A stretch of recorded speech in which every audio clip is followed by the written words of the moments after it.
Equivalent capacitance आपसे पूछ रहे हैं। कैपेसिटेंस इक्विवेलेंट कैसे निकाला जाता है कि अगर कैपेसिटर सीरीज़ में है तो क्या करते हैं उसको कैपेसिटर्स इन सीरीज़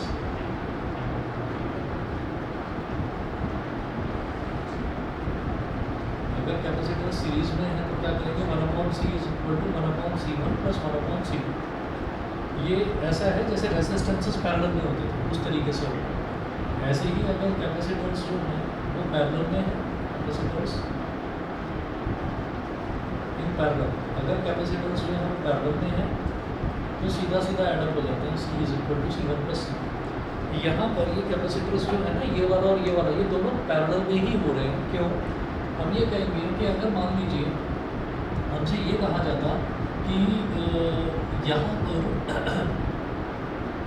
क्या कहते हैं इस जगह मतलब ये जो पूरा लूप बन रहा है ना यहाँ से लेकर यहाँ तक, इसमें अगर कहीं पर कोई नोड होता कि उस नोड पर आप बताएं उस नोड के बीच में बताएं, जैसे फॉर एग्जांपल हमें यहाँ पर एक बैटरी दे रखी होती है।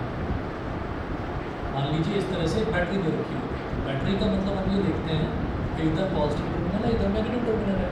तो पॉजिटिव से स्टार्ट हुए और रास्ते में देखेंगे कितने कैपेसिटर्स पड़ रहे हैं, नेगेटिव तक पहुँच रहे हैं। पॉजिटिव से नेगेटिव तक पहुँचने में कितने कैपेसिटर्स रास्ते में पड़ रहे हैं, तो 1 2 और 3। तब ये तीनों कैपेसिटर्स क्या कहलाते हैं? तब ये तीनों कैपेसिटर सीरीज़ में कहलाते हैं। ठीक है, एक के पीछे एक जुड़े हुए हैं। लेकिन अब क्या है कि अब हम देखेंगे कि एक तो नोड ये दे रखी है और एक नोड ये दे रखी है। तो यहाँ से स्टार्ट हुए और ऐसे करके यहाँ तक पहुँचे। ठीक, मतलब इस वाले कैपेसिटर का स्टार्टिंग पॉइंट और एंडिंग पॉइंट दोनों सेम है। ऐसे ही जब इस वाले कैपेसिटर की बात करेंगे तो इसका भी स्टार्टिंग पॉइंट और एंडिंग पॉइंट सेम है।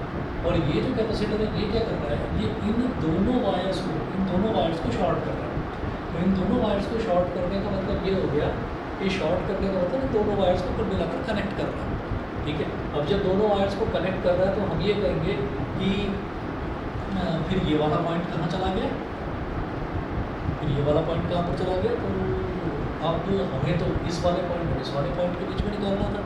तो होता क्या है कि जब भी कभी कोई भी डिवाइसेस हमारे पास कनेक्टेड रहती हैं, जैसे मान लीजिए यहाँ ये वाला जो वायर है ये वाला वायर यहाँ कनेक्ट होना चाहता है, ये वाला वायर यहाँ कनेक्ट होना चाहता है, तो हम ये कहेंगे कि ये वायर और ये कैपेसिटेंस ये दोनों के दोनों पैरेलल में हैं।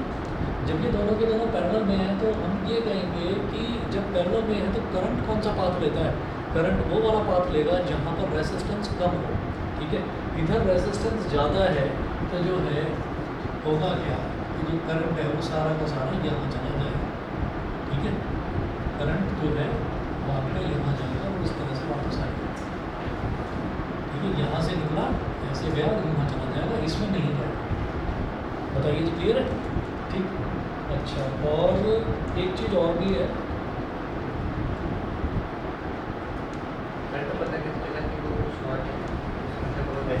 अच्छी चीज़ को बता रहा हूँ। एक ना याद रखने के लिए बेवकूफ़ वाला लॉजिक है, कंसेप्ट तो कुछ और है, वो तो मैं बाद में बताऊंगा आपको। चैप्टर नंबर 7 जो है ऑल्टरनेटिंग करंट वाला, उसमें बताएंगे। जब कैपेसिटर ऐसा लगा रहता है, जब कैपेसिटर इस तरीके से लगा रहता है तो कैपेसिटर जो है कहते हैं कि वो ना DC को डायरेक्ट करंट को ब्लॉक कर देता है, डायरेक्ट करंट को ब्लॉक कर देता है। तो करंट यहाँ से आया और करंट ने यहाँ जाना चाहा, तो जब भी कभी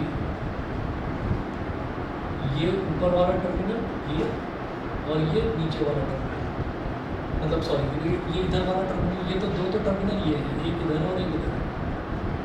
ये इसको छोड़िए ये वाला लॉजिक। असल में क्या होता है कि कैपेसिटर की प्रॉपर्टी होती है कि कैपेसिटर अपने थ्रू जो है ना करंट को पास नहीं होने देता। तो हमने दो तरीके के करंट्स देखे हैं, एक तो डायरेक्ट करंट होता है, डायरेक्ट करंट का जो ग्राफ है वो इस तरह से बनता है, और जो अल्टरनेटिंग करंट है उसका ग्राफ इस तरीके से बनता है। ठीक है, तो याद रखने के लिए स्टूडेंट्स ने वैसे ही एक जुगाड़ बना रखा है कि ये डायरेक्ट करंट है तो डायरेक्ट करंट ऐसे आया है ना, तो इसको एक ऑब्स्ट्रक्शन मिल गया, बीच में गड्ढा है, ये पार ही नहीं हो पाएगा, तो DC को ये ब्लॉक कर देता है। और अल्टरनेटिंग करंट क्योंकि ऐसे डांस करता हुआ आता है तो ये ऐसे निकल जाता है, तो करंट इस तरीके से आके ऐसे निकल जाता है। तो ये एक्चुअली गलत है, लॉजिक नहीं है ये, पर याद रखने के लिए बना रखा है कि हाँ अल्टरनेटिंग करंट को वो पास होने देता है और डायरेक्ट करंट को ब्लॉक कर देता है। हम करंट का पाथ ही देख रहे हैं, हम ये कहेंगे कि यहाँ से वो करंट को क्योंकि ब्लॉक कर देगा तो सारा का सारा करंट इधर से चला जाएगा, इधर से चला जाएगा तो हम ये कहेंगे कि भाई ये कैपेसिटेंस और ये कैपेसिटेंस ये दोनों पैरेलल में है, और पैरेलल में है तो फिर सीधे सीधे ऐड अप हो जाएगा। ठीक है, तो यहाँ पर आपका सही ऑप्शन 2C हो गया। ठीक है, अच्छा जी, अगला देखिएगा, सभी को क्लियर है ना?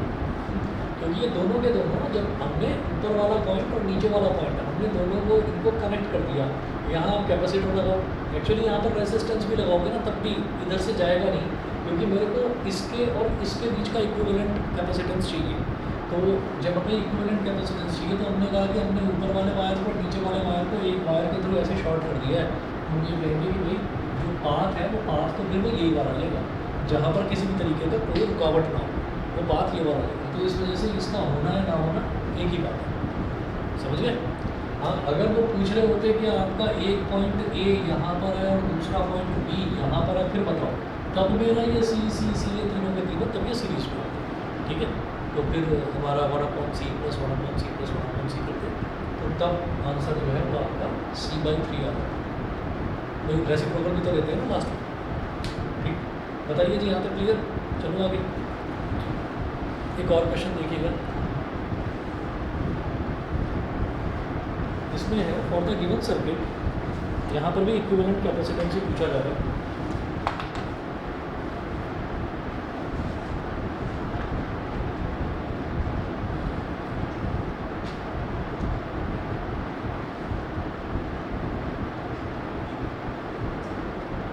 Of the given circuit, the equivalent capacitance between P and Q is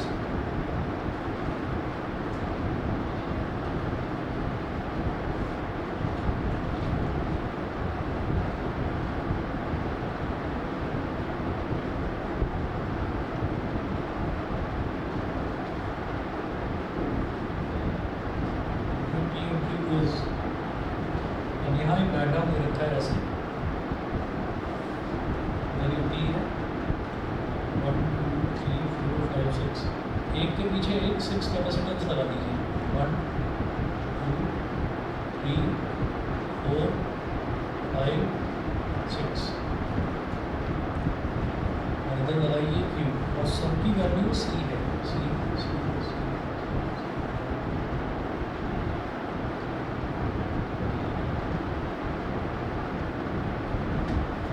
दो को क्रॉस करके ऐसे ज्वाइन करिए,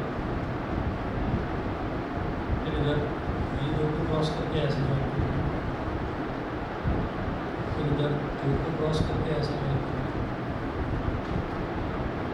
तो 1 2 और 3 वायर इस तरीके से जुड़े हुए, ठीक है? तो 3 वायर्स का इस तरीके से जुड़ना मतलब अगेन इनको हमने शॉर्ट कर रखा है। तो अब आप ये देखिएगा, इसमें ऑप्शंस दे रहे हैं कि equivalent capacitance between P and Q is, P और Q के बीच का इक्विवेलेंट कैपेसिटेंस, तो 4 ऑप्शंस दे रखे हैं। ऑप्शन ए है 6C, ऑप्शन बी है 4C, ऑप्शन सी है 3C/4, और ऑप्शन डी है 6C/11, 6C/11। अब ये जहाँ जहाँ पर शॉर्ट कर रखा है इनको नोट्स के नाम दे दीजिए आप, इसको बोल दीजिए R, इसको बोल दीजिए S, इसको बोल दीजिए T, इसको U और इसको V, PQ R S T U V। यहाँ तक बताइए, क्लियर? ठीक है, अब आप ये देखिएगा कि ये जो R है और ये जो T है, ये दोनों के दोनों शॉर्ट हो रखे हैं, तो R टर्मिनल लिखूँ, ठीक है, या फिर मैं T लिखूँ, एक ही बात है, एक ही बात है। अच्छा, और ये जो P और R है डायरेक्टली कनेक्टेड है, यानी कि P हो R हो T हो, तीनों एक ही बात है। तो हम क्या करेंगे, इसका इक्विवेलेंट सर्किट डायग्राम बनाएंगे।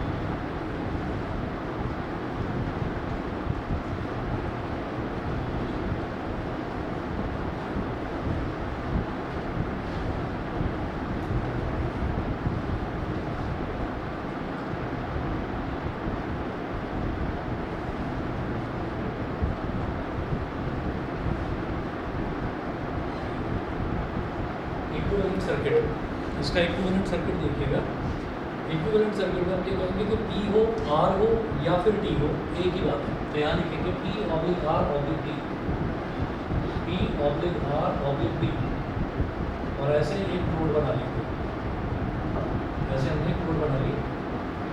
अच्छा, फिर हम ये कहेंगे कि S हो या फिर U हो या फिर V हो, तीनों एक ही बात है।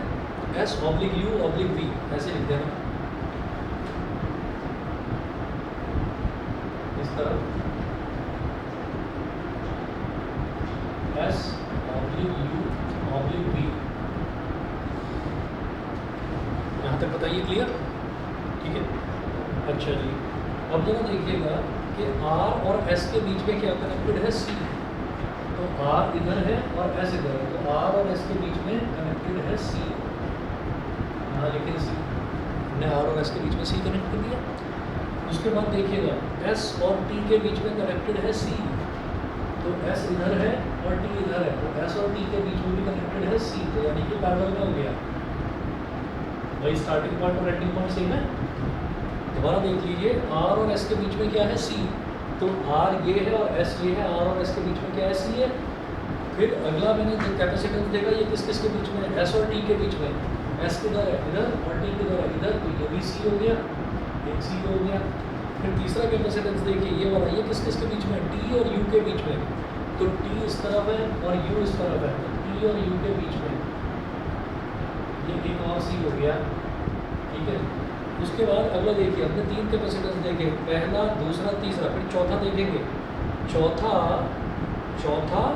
और पांचवा कैपेसिटेंस, ये दोनों के दोनों किसके बीच में, U और V के बीच में, ठीक है। चौथा और पांचवा कैपेसिटेंस U और V के बीच में है, और U और V के बीच में, अच्छा, तो U और V के बीच में ये जो दो कैपेसिटेंस हैं, ये एग्जिस्ट ही नहीं करेंगे। बताइए, ये समझ गए कि नहीं समझे? U और V के बीच में देखिए, जैसे यहाँ पर था, यहाँ पर R और S के बीच में मैंने देखा ना, क्या है, एक कैपेसिटेंस C, R और S के बीच में और तो कुछ नहीं है, R इस तरफ है, S उस तरफ है, तो मैंने एक C बना दिया। फिर S और T के बीच में एक कैपेसिटेंस है, आप कहोगे नहीं शॉर्ट हो रहा, नहीं भाई, शॉर्ट यहाँ से यहाँ नहीं हो रहा, शॉर्ट हो रहा है S से U तक, शॉर्ट S से U तक हो रहा है, और बीच में एक नोड और आ रही है T, तो हम ये देखेंगे S और T के बीच में क्या है, तो S उस तरफ, T इस तरफ, S और T के बीच में भी C है। फिर T और U के बीच में देखा, तो T और U के बीच में भी C है, तो T इस तरफ है, U उस तरफ है, तो T और U के बीच में भी C है। लेकिन आगे जो मैं देख रहा हूँ कि U और V दोनों शॉर्टेड है, दोनों शॉर्टेड है U और V, और दोनों के बीच में कैपेसिटेंस C और C है, तो ये दोनों कैपेसिटेंस एग्जिस्ट ही नहीं करेंगे। क्यों एग्जिस्ट नहीं करेंगे? क्योंकि दोनों को आपने शॉर्ट कर दिया। जब आपने दोनों को शॉर्ट कर दिया तो U और V कैपेसिटेंस का कोई रोल नहीं रहेगा, क्योंकि करंट तो शॉर्टेस्ट पाथ ले लेगा। समझ गए? अच्छा, उसके बाद हम ये कहेंगे ये दोनों कैपेसिटेंस खत्म हो गए, अब V और Q के बीच में C है, तो इधर V है और इधर Q है, इसके बीच में C है। अब आपको ये समझ में आ गया होगा कि ये तीनों कैपेसिटेंस जो है ये किस में, पैरेलल में, ये पैरेलल में, तो इन तीनों का जो कैपेसिटेंस है उसको बोल देंगे C1, तो C1 is equal to C plus C। Parallel में यहाँ पर उल्टा होता है कि पैरेलल में सीधे सीधे ऐड अप हो जाती हैं, तो C1 कितना हो गया 3C, और ये जो C1 है, ये C1 इस C के साथ में सीरीज में ना हो, C1 is in series. C1 is in series with C1 is in series with C. So पूरे सर्किट का इक्विवेलेंट कैपेसिटेंस,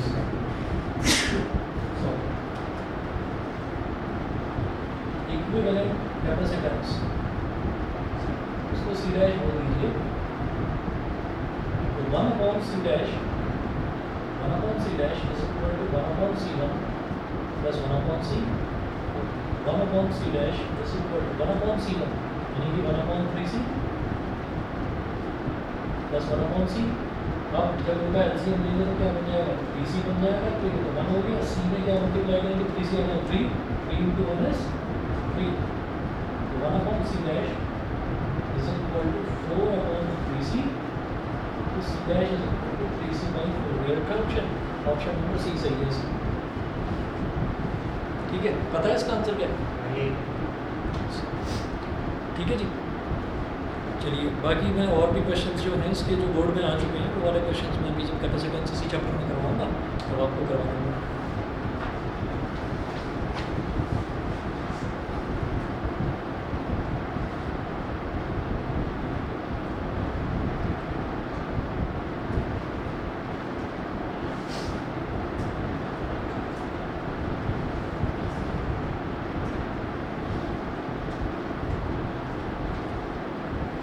चलिए जी, इलेक्ट्रोस्टैटिक पोटेंशियल एंड कैपेसिटेंस वाला जो चैप्टर हम कर रहे थे इसमें मैं कहाँ तक पहुँचा था लास्ट क्लास में। अब देखिए हमने ना कल की क्लास में न्यूमेरिकल्स करे थे, शायद एक न्यूमेरिकल छोड़ा था हम लोगों के लिए।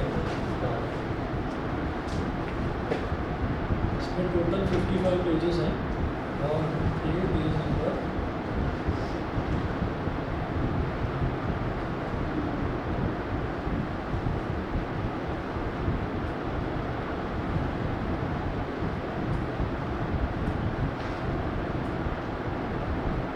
पेज नंबर 24 पर एक लास्ट क्वेश्चन था वो मैंने छोड़ा था, electric dipole of length 2 centimetre.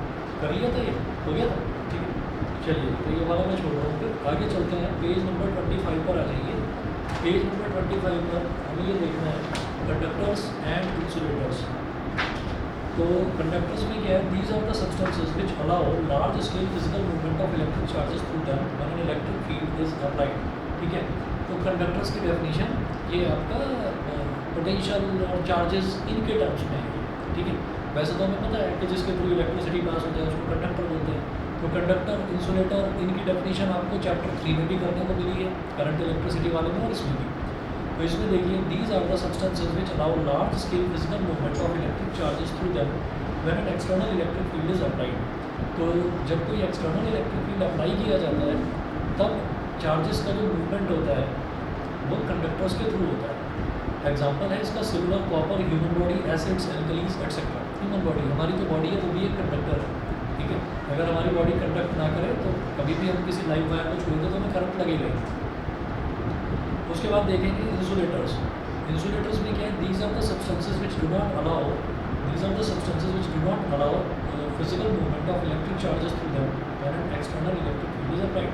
Example diamond, glass, wood, mica etcetera. ठीक है, अच्छा जी, तो ये इंसुलेटर्स इनके थ्रू जो है इलेक्ट्रिक चार्जेस का फ्लो पॉसिबल नहीं है। अब बात करते हैं फ्री एंड बाउंड चार्जेस की। In metallic conductors electrons of outer shells of the atoms are the free charges while the immobile positive ions are the bound charges. जब हम मेटालिक कंडक्टर्स की बात करते हैं तो मेटल क्या होता है, मेटल वो होता है जो इलेक्ट्रॉन्स को डोनेट करे, कैटायंस बनाए। तो इसलिए वो किसको डोनेट कर रहा है, इलेक्ट्रॉन्स को डोनेट कर रहा है। तो electrons are free to move there, वो फ्री है वहाँ पर। तो electrons of outer shells of the atoms are the free charges while the immobile positive ions are the bound charges. तो मेटालिक कंडक्टर्स में जो पॉजिटिव चार्जेस हैं वो बाउंड चार्जेस हैं, बंधे हुए हैं। किसके अंदर बंधे हुए हैं, न्यूक्लियस के अंदर, तो वो तो बंधे हुए चार्जेस हैं। और फ्री चार्जेस क्या होगा, इलेक्ट्रॉन्स। दूसरा देखेंगे इन इलेक्ट्रोलिटिक कंडक्टर्स। इलेक्ट्रोलिटिक कंडक्टर सबसे कॉमन कंडक्टर होता है electrolytic conductor copper sulphate, CuSO4। तो कॉपर की वैलेंसी है प्लस और SO4 की वैलेंसी है 2-। कॉपर की वैलेंसी 2+, SO4 की वैलेंसी 2-। तो in electrolytic conductors both positive और negative ions are free charges. तो आप ये देखिए जब कॉपर सल्फेट की बात करेंगे, कॉपर सल्फेट में हमने इलेक्ट्रिक फील्ड अप्लाई कर दिया। तो अगर हम इलेक्ट्रिक फील्ड अप्लाई करेंगे तो उसके थ्रू हमने नोटिस करा हमने कि उसके थ्रू भी करंट जो है वो फ्लो कर रहा है, यानी कि चार्जेस जो है वो फ्लो कर रहे हैं कॉपर सल्फेट के थ्रू। तो कॉपर सल्फेट में ऐसा क्या है, वो तो लिक्विड फॉर्म में है। हम ये कहेंगे कॉपर सल्फेट में जब भी हम कैथोड और एनोड दोनों को डाल देते हैं, इमर्स कर देते हैं, तो होता क्या है, एक कॉपर आयन में टूट जाता है अलग और सल्फेट को अपने अलग आयन में टूट जाता है। तो पॉजिटिव आयंस भी है और नेगेटिव आयंस भी है। तो पॉजिटिव आयंस और नेगेटिव आयंस ये दोनों के दोनों ये चार्जेस को अपने साथ लेकर दौड़ते हैं। ठीक है, तो ये कंडक्शन ये करवाते हैं वहाँ पर इलेक्ट्रोलिटिक कंडक्टर्स को। फिर नेक्स्ट है in insulators both electrons and positive ions are the bound charges. Insulators में क्या है, इलेक्ट्रॉन्स भी बंधे हुए होंगे, बाउंड चार्जेस होंगे, और जो पॉजिटिव आयंस हैं वो तो बंधे हुए होते ही हैं, बाउंड चार्जेस। ऐसा क्यों कहा जा रहा है, क्योंकि जो इंसुलेटर्स हैं, इंसुलेटर्स में क्या होता है, इंसुलेटर्स में वो ऐसे कंपाउंड होते हैं कि जिनमें ना तो इलेक्ट्रॉन्स वो डोनेट करते ना वो इलेक्ट्रॉन्स एक्सेप्ट करते, स्टेबल होते हैं, ठीक है, तो वो इंसुलेटर्स होते हैं। अब जब हम देखेंगे electrostatic properties of a conductor, conductor की इलेक्ट्रोस्टैटिक प्रॉपर्टीज देखेंगे।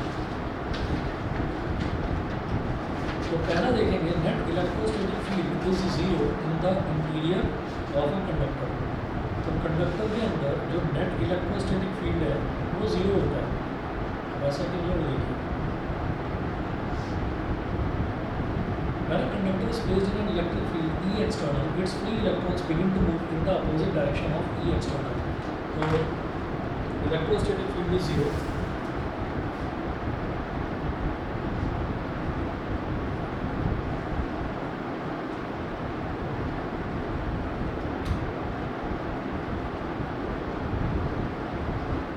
Electrostatic properties of a conductor.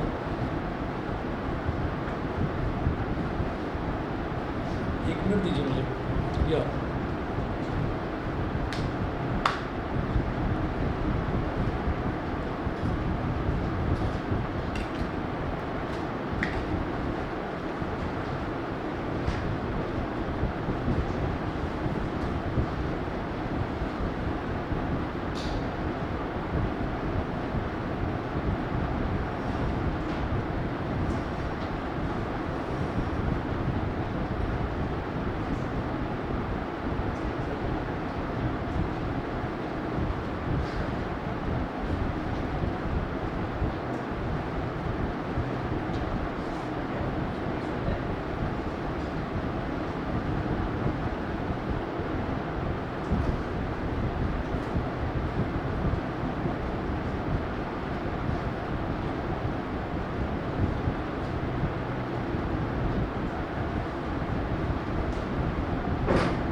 net electrostatic field is zero in the interior of a conductor. When a conductor is placed in an electric field E external, its free electrons begin to move in the opposite direction of E external. देखिए किस तरीके से होता है कि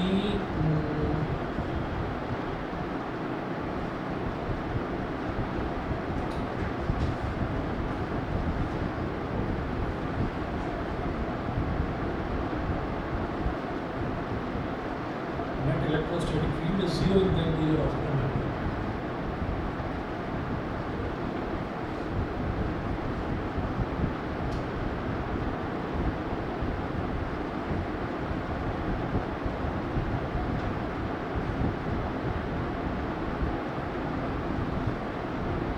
हमने कहा ये पूरी दो बड़ी बड़ी प्लेट्स हैं,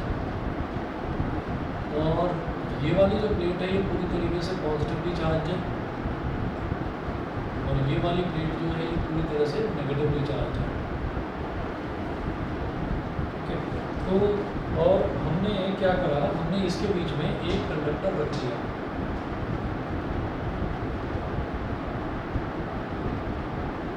इन दो प्लेट्स के बीच में हमने एक कंडक्टर रख दिया।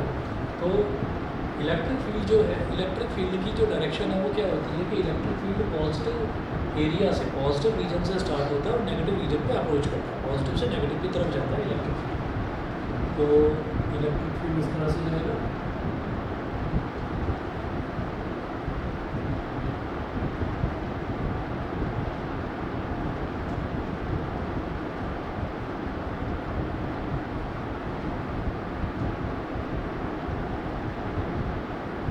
इलेक्ट्रिक फील्ड इस तरीके से मूव करेगा। तो हम यहाँ पर ये कहेंगे कि जब ये कंडक्टर है, कंडक्टर के अंदर हमने ये कहा कि कंडक्टर के अंदर फ्री इलेक्ट्रॉन्स हैं, तो जो इलेक्ट्रॉन्स हैं वो सारे के सारे इस पॉजिटिव के पास आना चाहेंगे, और कंडक्टर को तोड़कर तो बाहर निकल नहीं जाएंगे, तो वो सारे के सारे जो नेगेटिव आयंस हैं, उनकी जितने भी इलेक्ट्रॉन्स हैं वो सारे के सारे यहाँ आकर इकट्ठे होते हैं। और इलेक्ट्रॉन जब एक जगह से जंप करता है, जब एक जगह से चलता है दूसरी जगह जाता है, तो वो जिस जगह को खाली छोड़ता है ना, उस जगह को हम होल बोल देते हैं। और होल्स जो हैं वो पॉजिटिव चार्जेस की तरह बिहेव करते हैं। प्रोटॉन्स नहीं होते, प्रोटॉन्स तो न्यूक्लियस के अंदर होते हैं, लेकिन इलेक्ट्रॉन जिस जगह से जंप करके आगे की तरफ बढ़ जाता है, हॉप कर करके चलता है। इलेक्ट्रॉन सीधा रास्ता नहीं चलता, इलेक्ट्रॉन ऐसे हॉप कर करके फ्रॉग की तरह चलता है। तो जहाँ से वो जंप करके आगे जाता है वहाँ पर वो एम्प्टी स्पेस छोड़ देता है। वो एम्प्टी स्पेस ही पॉजिटिव चार्ज कहलाता है, होल कहलाता है। वो जो पॉजिटिव चार्ज है वो सारा का सारा इमेजिनरी, ये आपका दिखाई नहीं देता है, इमेजिनरी होता है। ये सारा का सारा यहाँ पर इकट्ठा हो जाता है। अच्छा जी, अब क्या होगा कि बाहर जो ये जो इलेक्ट्रिक फील्ड है, जो हमने एरोज दिखाने, this is called E external. E external, तो ई एक्सटर्नल इस तरफ है। अच्छा, अब जब अंदर सारा का सारा पॉजिटिव चार्ज इधर इकट्ठा हो गया और सारा का सारा नेगेटिव चार्ज इधर इकट्ठा हो गया, तो अंदर भी एक इलेक्ट्रिक फील्ड पैदा हो जाता है। पैदा होने का मतलब है इंड्यूस हो जाता है, इसको कहेंगे ई इंड्यूस्ड, है ना। तो एक इलेक्ट्रिक फील्ड इंड्यूस हो जाता है जिसकी डायरेक्शन इस तरफ है, ये तो पॉजिटिव से नेगेटिव की तरफ ही जाएगा। और ये जो चार्जेस हैं, ये जो चार्जेस पॉजिटिव यहाँ इकट्ठा हो रहा है, नेगेटिव यहाँ इकट्ठा हो रहा है, तो चार्जेस जो एक्यूमुलेट हो रहे हैं ये कब तक एक्यूमुलेट होते रहेंगे? तब तक एक्यूमुलेट होते रहेंगे जब तक ई एक्सटर्नल और ई इंड्यूस्ड एक दूसरे के इक्वल ना हो जाए। और जब ये इक्वल हो जाता है तो नेट इलेक्ट्रिक फील्ड कितना हो जाएगा इस रीजन में? हम ये कहेंगे इलेक्ट्रिक फील्ड तो पूरा यहाँ से लेकर यहाँ तक एग्जिस्ट कर रहा है, ये एक्सटर्नल वाला, है ना। और इतना जो रीजन है कंडक्टर के अंदर वाला, उसमें ये इंड्यूस्ड इलेक्ट्रिक फील्ड है। तो जो नेट इलेक्ट्रिक फील्ड है वो आपका कितना हो जाएगा? ज़ीरो। ये तब तक इसके अंदर इलेक्ट्रिक फील्ड तब तक इंड्यूस होता रहेगा जब तक ये जो इंड्यूस्ड इलेक्ट्रिक फील्ड है वो एक्सटर्नल इलेक्ट्रिक फील्ड के इक्वल नहीं हो जाता। तो इस वजह से एक इलेक्ट्रोस्टैटिक कंडक्टर के अंदर, सॉरी एक मेटालिक कंडक्टर के अंदर जो इलेक्ट्रिक फील्ड है वो हमेशा ज़ीरो होता है। वही कहानी यहाँ पर लिखी हुई है, सुन लीजिए। Negative charges are induced on the left hand, negative charges are induced on the left hand and positive charges are induced on the right hand of the conductor. Positive charges सारे के सारे वो राइट हैंड पर जो है सारे के सारे इंड्यूस होते हैं। The process continues till the electric field the process continues till the electric field E induced set up by the induced charges becomes equal and opposite to the field E external. ये process तब तक चलता रहता है जब तक ये जो इंड्यूस्ड इलेक्ट्रिक फील्ड है ये एक्सटर्नल इलेक्ट्रिक फील्ड के इक्वल नहीं हो जाता। So the net electric field E vector is equal to E external minus E induced inside the conductor will be zero. तो कंडक्टर के अंदर जो नेट इलेक्ट्रिक फील्ड है वो हमेशा जीरो हो जाता है, ठीक है। उसके बाद बात करेंगे, नेक्स्ट देखेंगे, नेक्स्ट आपका प्रॉपर्टी है just outside the surface of a charge conductor electric field is normal to the surface.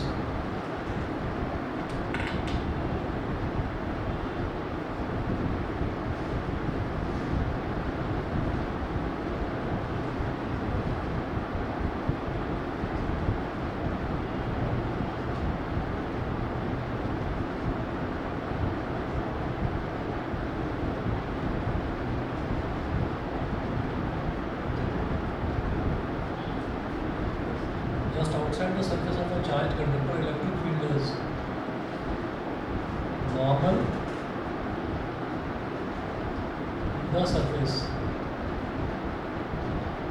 Electric field is normal to the surface. तो अब जरा सुनिएगा, if the field is not normal to the surface, तो हमारे पास कोई charge conductor है, तो हमने चार्ज कंडक्टर ले लिया, ऐसे मान लीजिए ये एक चार्ज प्लेट ले ली हमने। इस चार्ज प्लेट पर पॉजिटिव चार्ज है जो कि फैला हुआ है।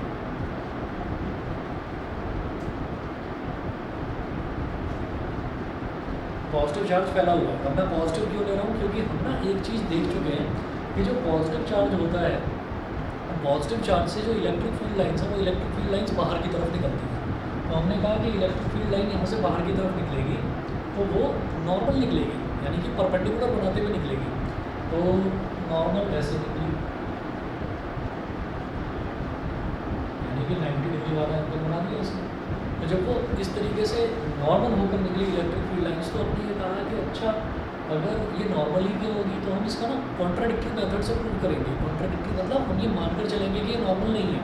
तो सुनिए, यहाँ पर ये कह रहे हैं ना, if the field is not normal to the surface it will have a component tangential to the surface. It will have a component tangential to the surface. सोचिएगा कि ये हमारे पास कंडक्टर है और इस पर जो इलेक्ट्रिक फील्ड की डायरेक्शन है वो नॉर्मल नहीं है, इलेक्ट्रिक फील्ड की डायरेक्शन ऐसे है। तो ये सरफेस के साथ में एंगल बना रही है, मान लीजिए थीटा। तो इलेक्ट्रिक फील्ड का एक कंपोनेंट यहाँ पर भी होगा ई कॉस थीटा, इसी को बोलेंगे कि ये सरफेस पर ऐसे जा रहा है, टेंजेंशियली जा रहा है, इसी को टेंजेंशियल कंपोनेंट बोल दिया। ई इस तरह से है जो surface of a charge conductor के साथ में थीटा एंगल बना रहा है, तो इसका एक टेंजेंशियल कंपोनेंट यानी कि सरफेस पर भी तो एक कंपोनेंट बन जाएगा ई कॉस थीटा। समझ गए? तो हम ये कहेंगे कि if the field is not normal to the surface it will have a component tangential to the surface which will immediately cause the flow of charges producing surface currents।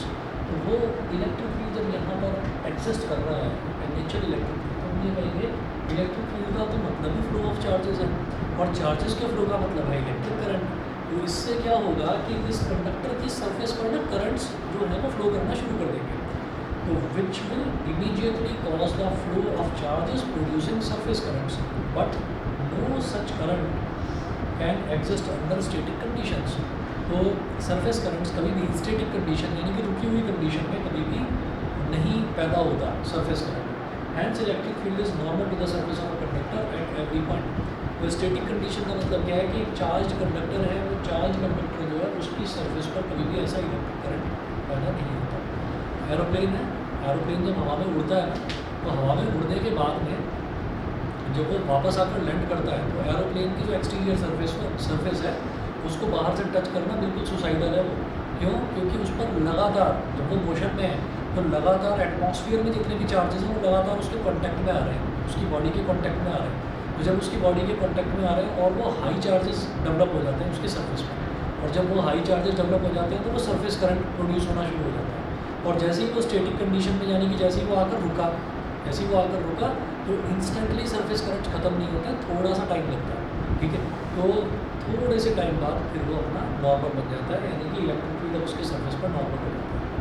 ठीक है जी। उसके बाद देखिएगा, उसके बाद तो नेक्स्ट वाला भाई ये मैं आपको नेक्स्ट क्लास में देख लूँगा। मैं बताया था ना आपको कि कहीं निकलना है। ठीक है, तो आज आपको इसी टाइम छोड़ूँगा। ठीक है, ये आपको कल करवा दूँगा।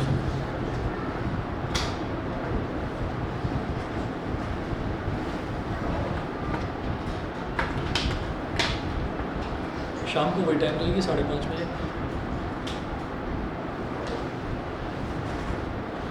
Thank you sir. Okay okay okay. तुम्हारे